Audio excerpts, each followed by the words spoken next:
Assalamualaikum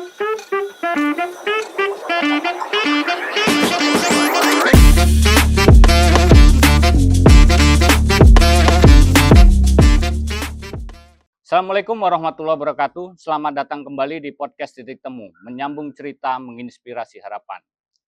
Beberapa waktu lalu, Kabupaten Kerawang ada peristiwa besar hingga meninggalnya satu karyawan PT Changsin Indonesia di salah satu rumah sakit di Kerawang.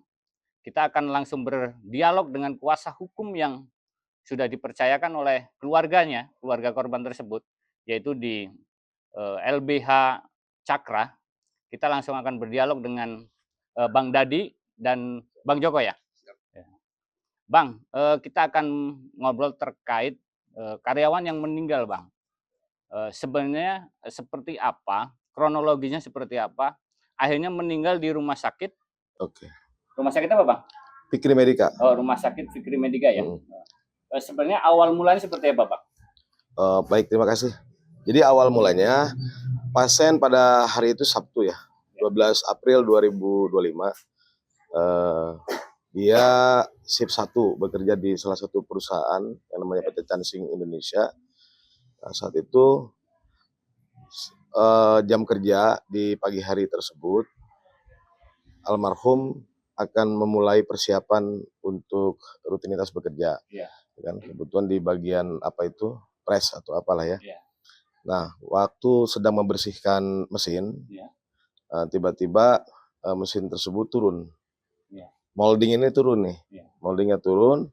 Nah, sempat dia tahan memakai tangan seperti ini. Nah, akhirnya inilah yang bagian ujung jari, dua ujung jari inilah yang kemudian terkena sodetan molding tersebut, sehingga mengakibatkan dua jari ini, jari manis dan jari tengah. Ya. Nah, pasca itu beliau diberikan penanganan pertama di salah satu klinik di perusahaan tersebut. Nah, lalu dirujuklah ke rumah sakit Fikri Medika, lalu kemudian dibawa ke ruangan IGD. Di ruangan IGD diperiksa, sedemikian rupa diberikan pertolongan berupa penggantian perban. Nah, setelah itu keluarga datang. Kebetulan waktu itu yang datang pertama adalah suaminya ya. Suaminya datang, lalu kemudian datang lagi saudara laki-lakinya beserta kakak iparnya. Dan selang beberapa lama ada perawat yang yang menyarankan ya, atau yang menyarankan, yang memberitahukan kepada keluarga bahwa almarhum atau korban ini harus dilakukan bedah operasi ya.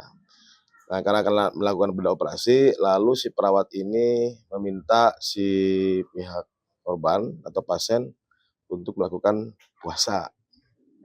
Nah, puasa dilakukan dari jam 10 kurang lebih.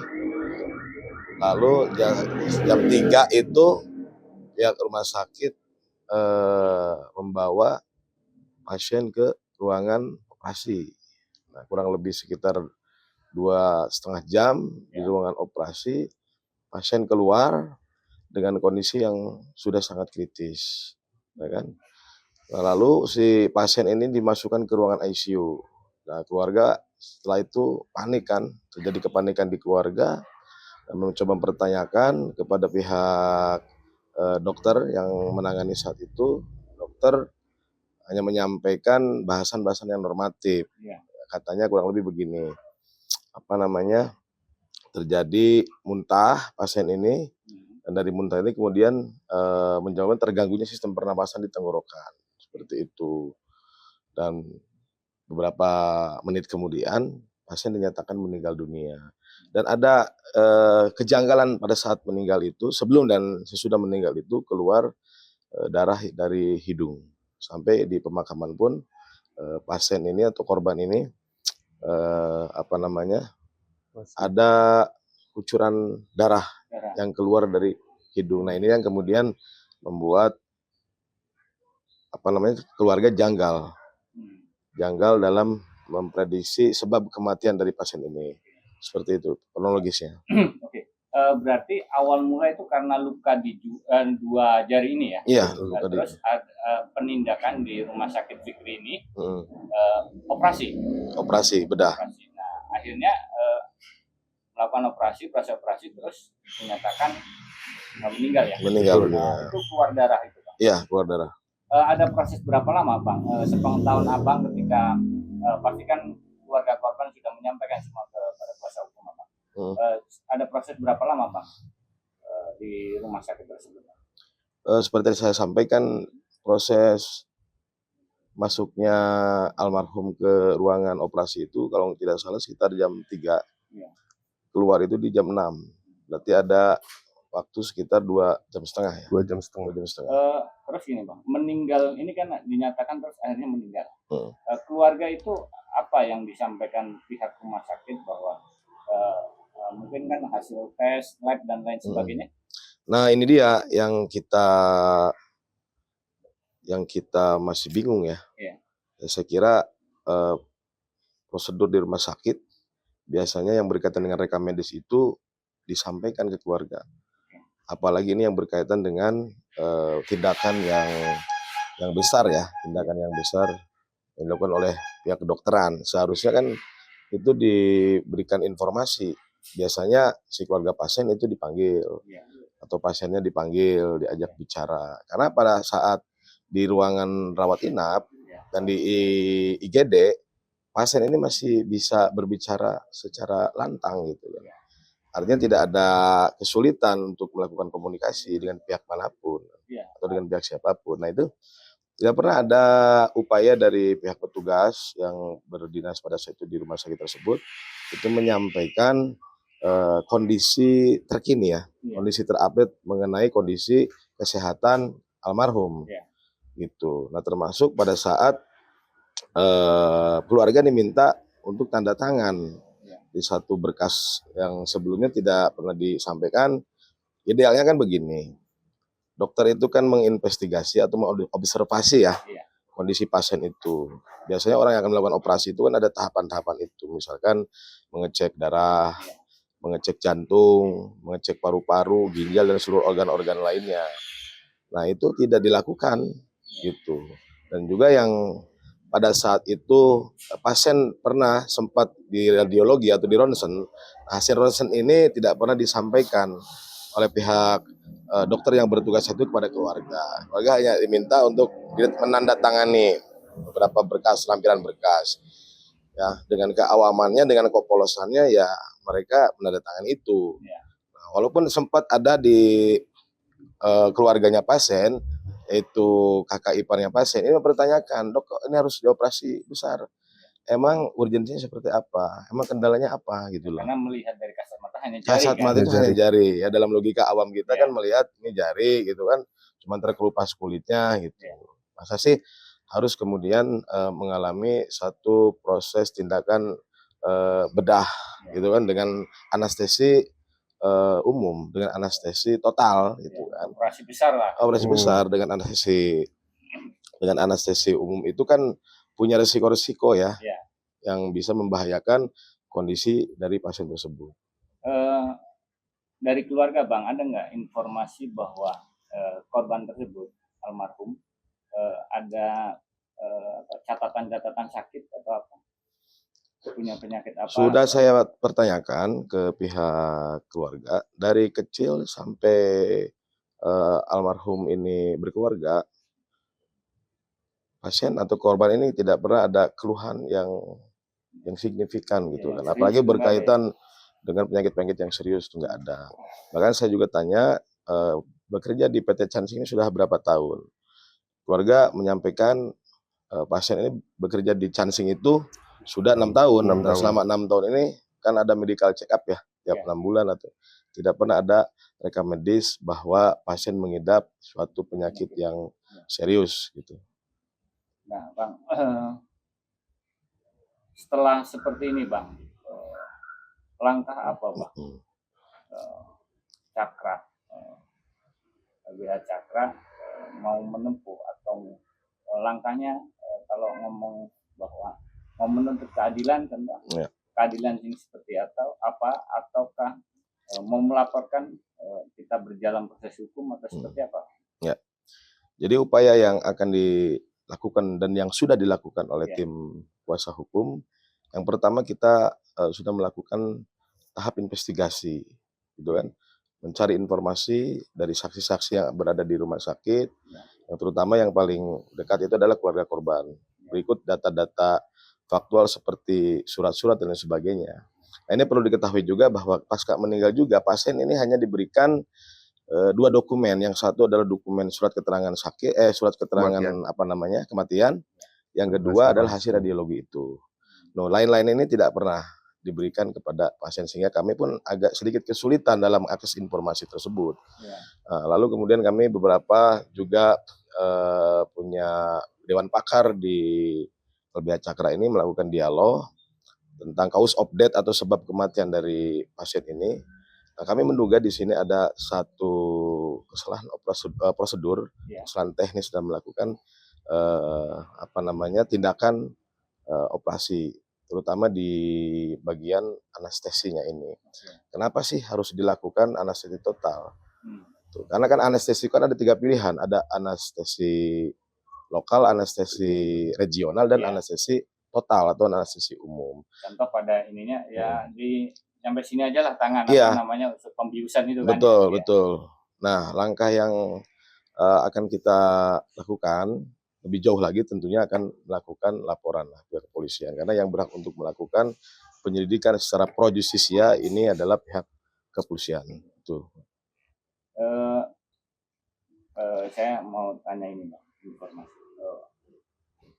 Almarhum ini sudah punya anak, Bang? Belum. Oh, belum. Belum. Tapi sudah menikah. Sudah menikah.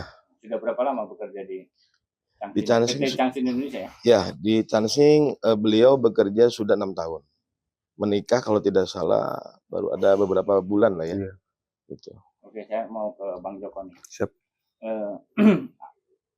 Apa yang diketahui Abang? Apa yang Abang miliki data terkait persoalan ini? Yang mungkin tadi udah disampaikan oleh Pak Dadi ya, sama Bang Dadi, kita sebenarnya minim data. Karena dari pihak keluarga juga rumah sakit itu cuma memberikan dua berkah. Yang satu itu adalah surat kematian, bisa dicek nih dari rumah sakit dan ini yang menandatangani cuma dokter umum kalau nggak salah ini, ya, surat kematian ini. Kemudian hasil dari radiologi. Nah ini. Nah ini di sini ya ininya ya. Iya, yang kena itu di 2 jari ini, jari tengah sama jari manis. Nah, sampai sekarang pun kita juga masih kesulitan untuk meminta data-data kelengkapannya gitu loh. Nah, apakah korban itu atau pasien itu disuntik dengan menggunakan obat apa, kita kan nggak tahu, karena sampai sekarang pun kita juga masih belum dapat rekam medisnya. Gitu. Dalam ini Bang Dadi lagi. Dalam hukum, Bang, apakah berhak, Bang, keluarga meminta contoh korban itu dimasukin apa aja, kan gitu? Apakah ada kewajiban pihak rumah sakit tersebut untuk memberitahu itu? Oke, bisa saya jelaskan bahwa antara pasien dengan rumah sakit ini punya hubungan hukum atau hubungan klinis ya, karena berkaitan dengan hak dan kewajiban. Nah, di dalam Undang-Undang Kesehatan, kalau tidak salah di Undang-Undang Nomor 17 tahun 2023, bahwa yang namanya rekam medis itu sudah menjadi haknya pasien. Gitu. Sehingga kemudian kita bisa tahu bahwa apa yang diberikan dalam sebuah bentuk tindakan, baik itu obat atau dan lain-lainnya, pasien ini bisa atau keluarga pasien ini bisa mengetahuinya. Karena ini kan berkaitan dengan biaya, dengan pembiayaan gitu kan, dengan efek atau indikasi obat dan sebagainya gitu.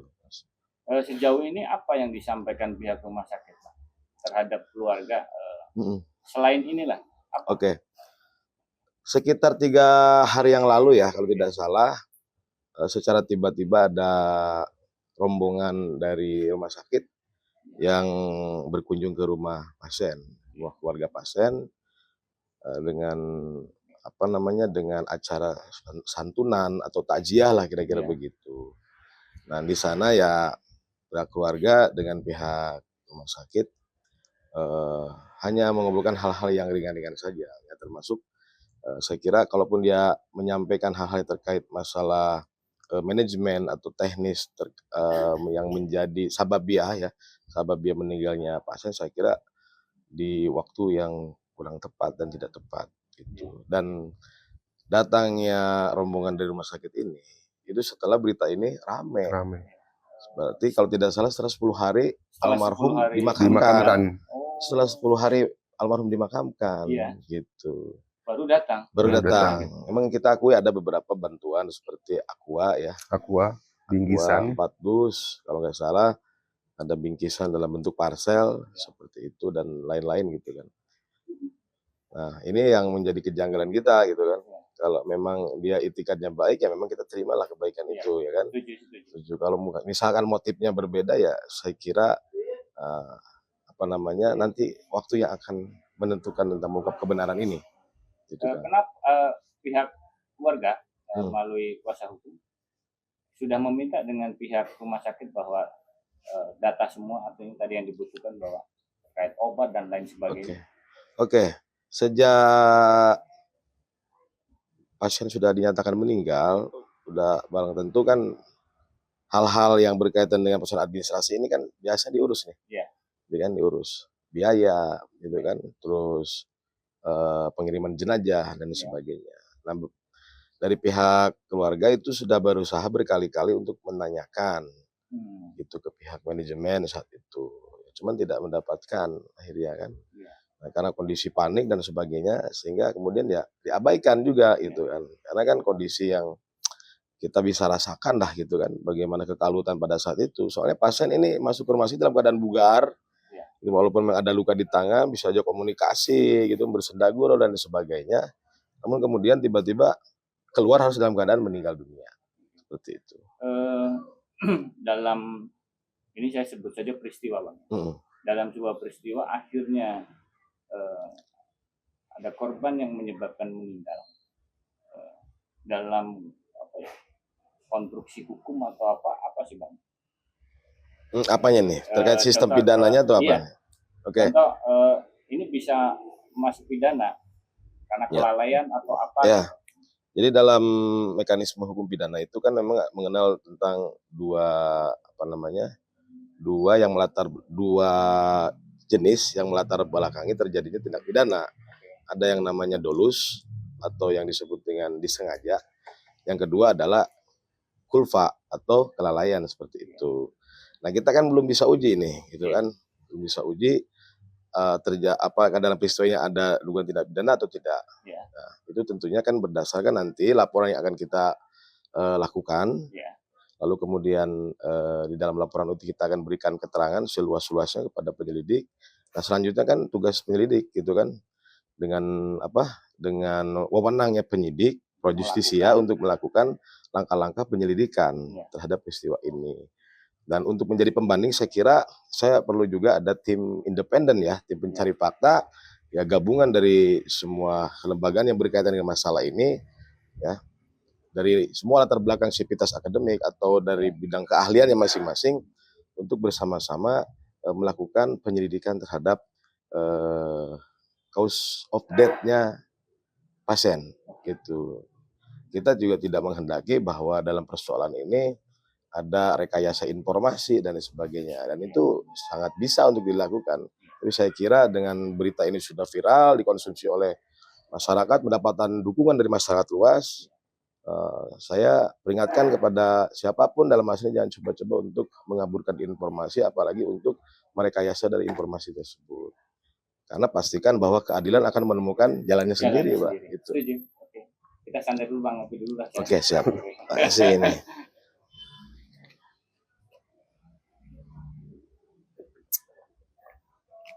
Alhamdulillah. Nah, gini lagi Bang.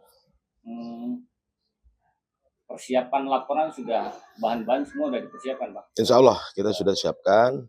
Dan apa yang dugaan apa Bang menurut Abang yang nanti akan dilaporkan? Ya, dugaan sementara berdasarkan hasil gelar perkara yang ada di kita, gitu kan. Ini sepertinya ada dugaan kesalahan SOP dalam melakukan tindak anestesi. Nah, jadi dalam penyelenggaraan penindakan ini, Bang tentu kan pasti ada beberapa dokter nih. Karena itu berkaitan dengan masalah tulang dan sebagainya. Pasti ada dokter ortopedi, ada dokter anestesi, ada asisten ya, itu yang apa namanya, yang mengawal proses operasi tersebut gitu. Nah sampai hari ini dari petugas-petugas itu belum ada yang memberikan klarifikasi secara langsung, secara otentik gitu. Nah, makanya dari penelitian itu saya patut menduga bahwa apakah ada semacam ketidaksesuaian antara dosis anestesi atau metodologi anestesi yang diberikan oleh dokter yang pada saat itu bertugas terhadap pasien sehingga mengakibatkan pasien meninggal dunia atau ada efek yang mendorong timbulnya kegagalan dalam operasi itu ya, seperti itu. Apakah nanti kan itu pasti perlunya ada orang ahli dalam bidang itu, Pak? Iya, tentu. Apakah Cakra juga nanti akan juga membuat kajian dengan teman-teman para ahli itu? Ya, sudah barang tentu karena kita juga ada dewan pakar juga ya. Dan pakar yang expert di bidang dunia kesehatan itu sendiri. Kita sampai hari pun intens berkomunikasi dan diberikan ilustrasi bagaimana secara teknis, terus hal-hal lain yang berkaitan dengan kognitif atau pengetahuan tentang anestesi dan operasi seperti itu. Oke, saya ke Bang Joko. Siap.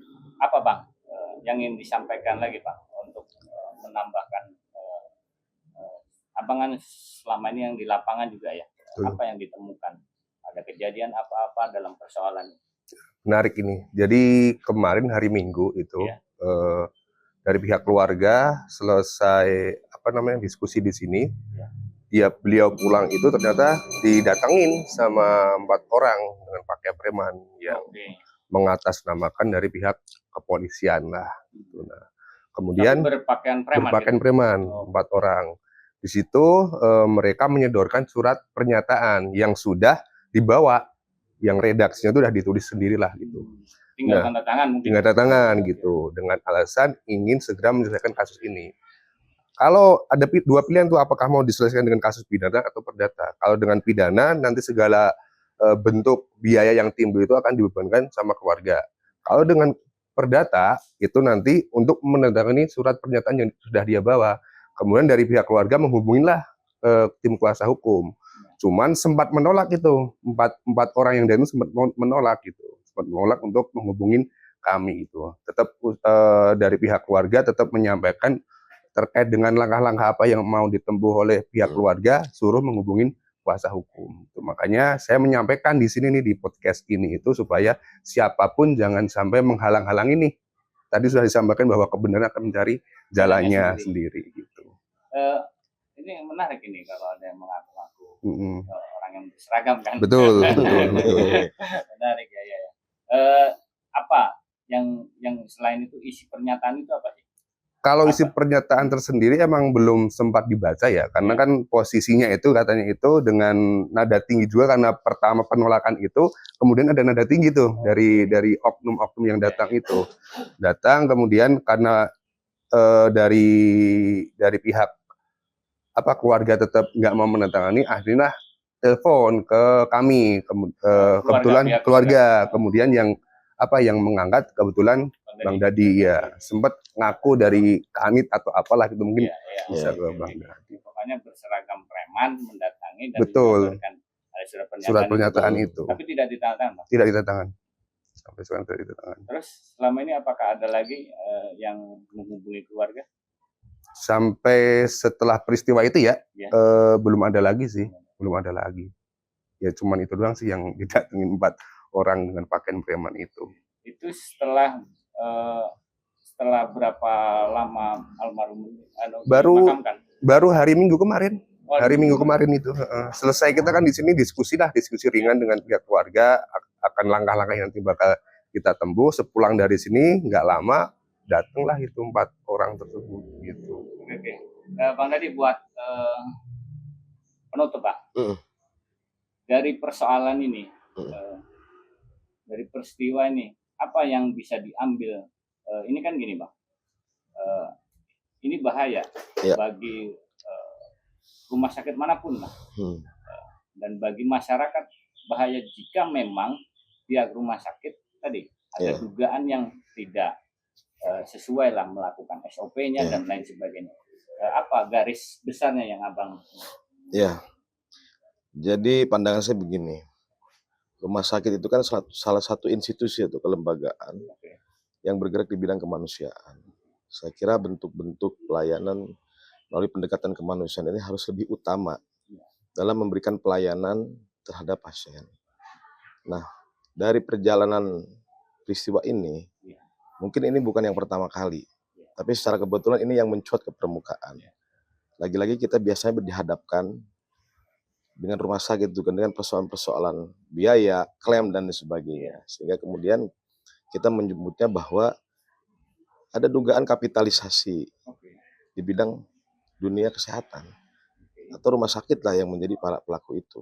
Ada dugaan seperti itu. Karena kecenderungan saya di sini, apakah ada dugaan kepentingan rumah sakit atau mafia kesehatan di sini dalam mengambil keuntungan besar dari sebuah peristiwa, dari pasien ke pasien dan sebagainya, sehingga kita bisa menarik benang merahnya bahwa yang seharusnya penanganan atau tindakan yang diberikan pasien itu dengan cara yang anggaplah dengan cara yang simpel, dengan cara yang sederhana, tapi kemudian didorong untuk dilakukan tindakan yang lain, yang secara nilai budget ini tentunya lebih besar dong.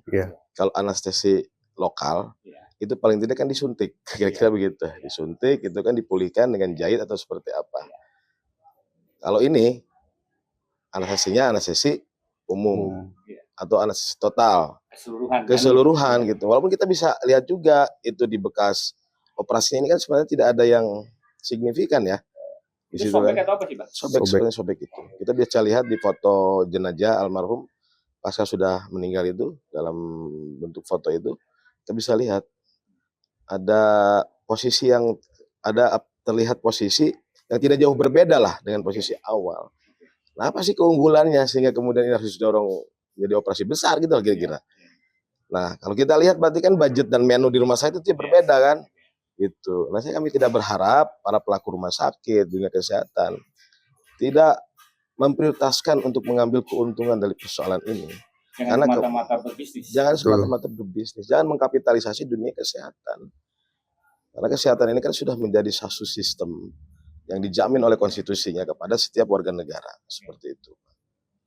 Terakhir, buat pesan pemerintah dan kan seluruh rumah sakit juga masih dalam pemerintah memiliki pengawasan juga. Apa yang Nah ini ya, saya prihatin juga sampai hari ini belum ada tindakan konkret ya atas hadirnya pemerintah dalam masalah ini. Ini bukan peristiwa almarhum Kintan saja, tapi ini adalah peristiwa yang harus menjadi prioritas dari sisi perhatian dan pengawasan. Karena ini berkaitan dengan hajat hidup orang banyak, ya kan, terhadap kepentingan kesehatannya masyarakat, Pak. Jadi saya meminta pemerintah harus hadir dalam masalah ini. Nah, makanya saya dorong tadi harus ada tim independen, Pak, sebagai pembanding untuk melakukan langkah-langkah investigasi terhadap cause of death atau sistem manajemen rumah sakit secara keseluruhan di rumah sakit Medika ini. Nah, siapa tahu besok atau lusa ini terjadi rumah sakit yang lain. Kalau pengawasan dari pemerintah itu lemah. Itu. Dan bisa saja terjadi seperti almarhum hari ini. Ya, betul. Terjadi kepada siapapun itu jika memang itu pentingnya pemerintah hadir dalam mengawasi itu. Iya. Bagaimana berjalannya rumah sakit tersebut, bagaimana dokternya, bagaimana karena rame sebelumnya juga ada dokter yang melakukan terhadap pasien kan yang dibantu. Ya itu serba mungkin ada kesempatan itu gitu. Artinya bahwa hadirnya pemerintah sangat penting. Ya. Ada lagi yang bisa disampaikan? Satu lagi. Siap, enggak? Nah, ini juga memprihatinkan dalam setiap persoalan rakyat yang sedang berjibaku dalam mencari keadilan, yang menjadi lawannya adalah corporate, ya kan, atau kekuatan besar atau kelembagaan. Seringkali ada pembatasan-pembatasan, pembungkaman yang dilakukan oleh oknum-oknum. Saya kira ini harus digarisbawahi, ya kan. Kepolisian, walaupun ini belum terkonfirmasi terkonfirmasi kepada pihak kepolisian itu sendiri, yang seharusnya itu memberikan kenyamanan, ketenangan, terus mengayomi, ya kan, memberikan perlindungan terhadap masyarakat, malah kemudian mengintervensi, Pak, kepada masyarakat kecil yang ingin mencari keadilan dan menuntut kebenaran. Nah, saya kira ini peran kepolisian juga harus lebih ditingkatkan lagi, Pak. Jangan sampai ada oknum-oknum seperti itu lagi. Gitu. Polisi harus berdiri tegak pada keadilan. Betul. Ada lagi, Bang? Sedikit mungkin dari Ya. saya, ternyata setelah viralnya video dari almarhum Kintan ini, banyak juga DM, WhatsApp pribadi ke kita, ternyata nggak cuman korban Kintan juga ternyata gitu. Nah, kemudian kami dari LBH Cakra membuat semacam survei. Dan nanti bisa dilihat di link atau di bio Instagram LBH Cakra, barangkali ada teman-teman atau saudara atau siapapun yang tengah sama mengalami hal yang sama, nanti bisa dilaporkan di situ. Ya, jangan takut ya masyarakat. Jangan takut, jangan takut. Jangan takut untuk berbicara kebenaran. Katanya udah banyak yang masuk laporan warga. Sudah. Rumah sakit tersebut. Iya. Sama Iya, rumah sakit betul. tersebut. Oke, artinya udah banyak laporan kan. Banyak ternyata. Sudah cukup, Bang? Cukup. Oke, Bang? Cukup. Oke, terima kasih. Ya, tadi sudah berdialog dengan kuasa hukum almarhum karyawan PT Changsun Indonesia yang meninggal di Rumah Sakit Fikri Medika. Semoga keadilan didapatkan dan keluarga dapat menerima dengan baik, semua berjalan baik. Terima kasih. Ketemu lagi di podcast selanjutnya. Wassalamualaikum warahmatullahi wabarakatuh. Waalaikumsalam warahmatullahi wabarakatuh.